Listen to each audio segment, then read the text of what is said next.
Oil prices have risen, at one point hitting $100 a barrel again as attacks on shipping continue in the Middle East. And despite dozens of countries announcing they would release record amounts of emergency reserves. Well, in the latest attacks, 2 tankers were hit near Iraq. The Iraqi news agency reports 38 crew members were rescued and 1 person has died. One other ship, a container carrier, was struck off the coast of the United Arab Emirates, close to the Strait of Hormuz.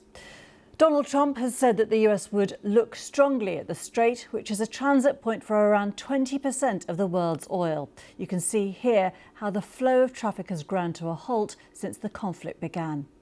Well, the Israeli military says it has carried out an extensive wave of airstrikes on the Iranian capital, Tehran, in what it calls a new stage of the war.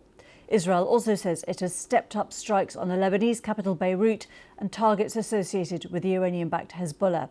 There have been a series of nighttime explosions in the city's southern suburbs. Some airstrikes also hit other parts of Beirut, including along the city's seafront. This is the scene over Beirut right now. Lebanese authorities say Israeli strikes have killed more than 600 people in 10 days. Whilst Iran has continued its missile attacks on neighbouring states, this high-rise tower in Dubai has sustained some visible damage. The local government said a drone fell on a building. It's not clear where the reported drone came from. Well, we are joined by a number of our correspondents around the region. We begin, though, first with our Asia business reporter, Nick Marsh, who is in Singapore. Nick, just tell us about the market reaction. Yeah, well, the price of oil has eased slightly in the past few hours, especially compared to this morning's trade in Asia, where it really shot up, like you say, over $100 a barrel.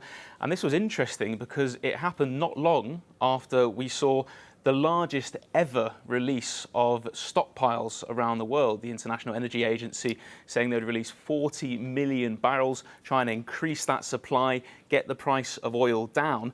But it seems like traders have taken a look at the situation on the ground as things stand. They've looked at all those attacks that you were talking about, those 2 tankers in Iraqi waters, quite far away from the Strait of Hormuz, and they're concluding that this situation is going to be going on for quite some time. 40 million barrels, by the way, that's roughly equivalent to about 3 weeks worth of oil that would normally go through the Strait of Hormuz. So if you're making the calculation, you're thinking that this crisis is going to go on for longer than 3 weeks, then that's reflected in how the price of oil has gone up now. And can you give us an indication as to how this is being felt by the public in various parts of Asia? We have seen some worry, haven't they, by consumers, by members of the public worried about fuel supplies? Well, look, Asia is a massive importer of Middle Eastern oil and gas. I mean, 90% of what transited through the Strait of Hormuz last year was bound for Asia. So you've got the big economies like South Korea, Japan, China, of course. You know, they need that to heat their homes and to power all their, big factories and things like that. They do have pretty big stockpiles. So in the short term, they're doing okay. We have seen things like price caps being introduced in South Korea and Japan. But here in Southeast Asia, particularly in the poorer countries, those stockpiles are much, much smaller. I mean, you look at the Philippines, for example, 95% of its crude oil comes from the Middle East, and analysts are talking about weeks worth of oil left. So you're seeing governments now in this part of the world saying, work from home if you can. If you're a government worker in the Philippines, switch to a 4-day work week. Don't set the air conditioning to any lower than 26 degrees, for example. It really is translating into everyday things. We're seeing some panic buying. We're seeing long queues at petrol stations in Vietnam, for example. And that will all translate eventually, not just fuel prices, but eventually food prices, because this region's a big importer of food, by the way. So things are being felt in a very material way by people here. Nick Marsh, thank you very much. Well, with me now is our business presenter, Sally Bundock. Sally, just tell us more about the market reaction, about the volatility in the oil prices. Yeah, absolutely. Well, I mean, we've seen the price of oil come down a bit, as Nick was just saying there. During the trading session in Asia, we saw kind of quite significant losses again for Asian share markets, but they managed to close down just by around about 1%. So a bit of a recovery as the oil price went below $100. It's funny, the $100 is like this psychological point, and when it goes above there.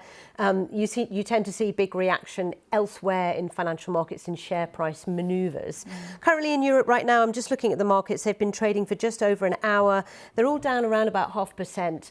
Europe is not as exposed as Asian economies are. As Nick's been explaining, some of those economies in Asia get so much of their oil and other goods actually coming from the Middle East, through that Strait of Hormuz, which is virtually at a standstill right now. So for some of those economies, it could have a real inflationary pressure for them.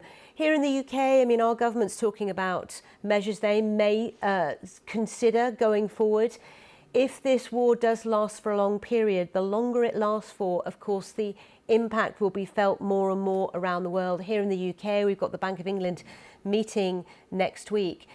Prior to this all kicking off in Iran, it was thought that they might cut rates next week here in the UK. Now that's very much off the table. I'd be very surprised if Andrew and Bailey and his team decided to do that.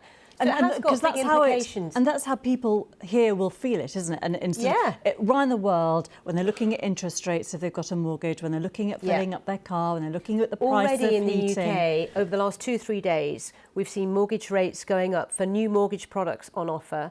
Also, I was reading, it's reported something like 200 mortgage products that were available 2 weeks ago have now gone. So banks are shifting things. The price at the pump has gone up in the UK quite a bit, actually. And there in some places you're seeing queues, people queuing because they're worried that actually prices could go up further. And what was interesting was, of course, everybody expected to see the reverse today in Asia. We thought that the price of oil would come down more, because of that announcement yesterday by the International Energy Agency saying 400 million barrels of oil will be readily available from our reserves, from our members' reserves. That didn't have that impact. And that's partly because we knew that was coming, so it was already priced in. Sally, thanks very much indeed. Sally Bundock with us there.